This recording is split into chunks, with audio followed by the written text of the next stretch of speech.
Группа крови на рукаве, бой порядковый номер на рукаве. Привет, я все еще Игорь Рыбаков. За неделю в мире бизнеса опять было много новостей. Давайте обо всем по порядку. Nissan сократит 10 тысяч сотрудников в рамках реструктуризации. Как отмечается, сокращение планируется провести в том числе за счет досрочного выхода ряда сотрудников компании на пенсию. Тот редкий случай, когда пенсионный возраст сокращается. Ребята, давайте порадуемся. Вот бы нам так, да? Вообще вот массовое увольнение и сокращение — это неприятное дело. Мы в Технониколе, когда приходили к необходимости сокращения массовых, мы испытывали жуткий стресс, потому что, представьте себе, люди, у них семьи, у них планы на долгосрочную свою жизнь, и тут такое. Если это такая необходимость, что корпорация банкротится без этих действий, конечно же, наверное, это следует сделать. Спор между Японией и Южной Кореей может вызвать рост цен на потребительскую электронику.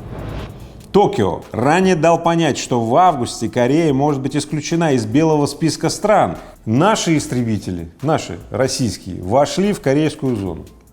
Японцы возмутились. Почему российские истребители находятся в японском воздушном пространстве? Дело в том, что японские чудаки не поняли, что пространство-то не японское, а корейское. А российские истребители были в этом самом корейском пространстве. В общем, все запутались окончательно. Давайте-ка все взглянем на это серьезно, с потребительской точки зрения.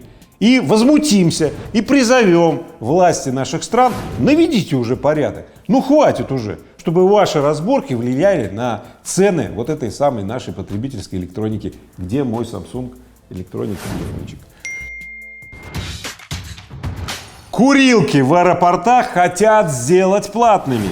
По мнению первого зампреда Комитета по охране здоровья Нижней Палаты Федота Тумусова, цена на вход в курилки должна составить от 50 до 100 рублей. Если аэропорт вводит плату за курилку 100 рублей, а в курилку, в среднем, заходит 1000 рублей, 100 тысяч навара идет аэропорту, с одной комнаты. Это в день. Умножаем на 30 дней. Сколько получается? 3 миллиона в месяц на халяву. Сколько можно на нас навариваться, на нас, честных курильщиков? Я раньше курил, честно говоря, и в немалой степени курил, потому что в аэропортах были эти все курилки. В общем, я против, радикально, против. А ты пиши в комментарии к этому видео. Alibaba открыл свою площадку для продавцов из США. Благодаря этому они получат доступ к мировому рынку электронной торговли B2B. По условиям китайской платформы продавцам из США нужно будет заплатить вступительный взнос в размере $2000. Какой Джек Ма молодец. То есть он будет теперь развивать платформу Alibaba за счет незадачливых производителей малого и среднего бизнеса американцев. Молодец. Все великие предприниматели всегда строят большие сети, большие системы. А как они строят? Где они деньги-то берут? Конечно, они берут деньги у потребителей, у тех участников системы и так далее. Молодцы.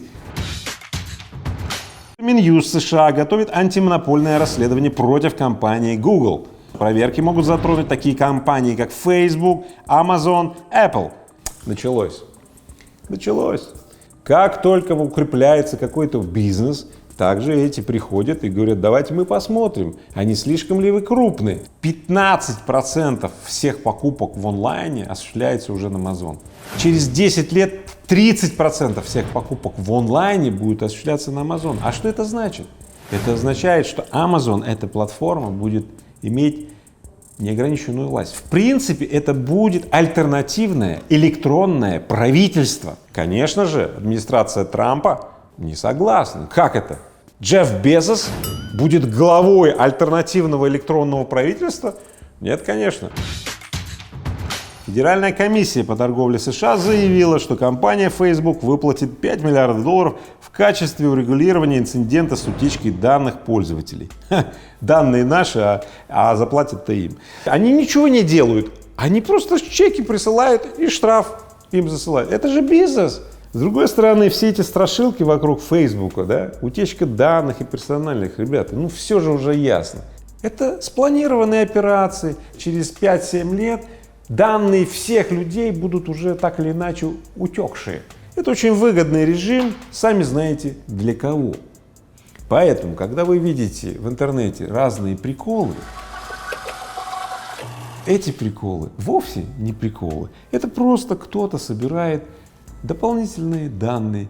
И все, что он собирает, он упаковывает и нормально продает. Устанавливайте в себе всякие разные другие приложения, да, и скоро мир узнает вас со всех сторон, даже с тех сторон, которых вы сами себя не знаете, мир вас тоже будет знать.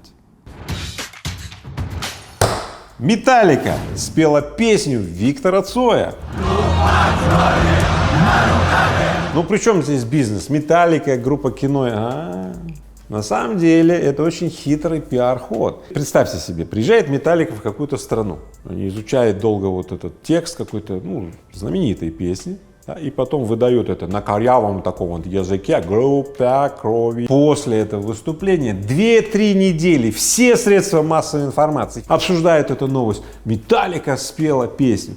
Конечно, это дает приток популярности, скачивание песен и так далее. И вот он вам бизнес. А вот, кстати, Юрий Лоза тоже прокомментировал. Ему не понравилось, видишь ли, исполнение, значит, Металлики, да. Но думаете, Юрий Лоза реально не понравилось, как Металлика исполнил? А может, ему хотелось, чтобы Металлика исполнила Плот?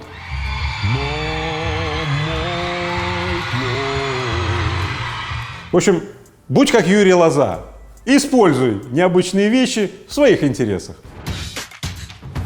С вами был Игорь Рыбаков. Учитесь отличать хайп от реальных новостей. И вы знаете, что делать. Пям.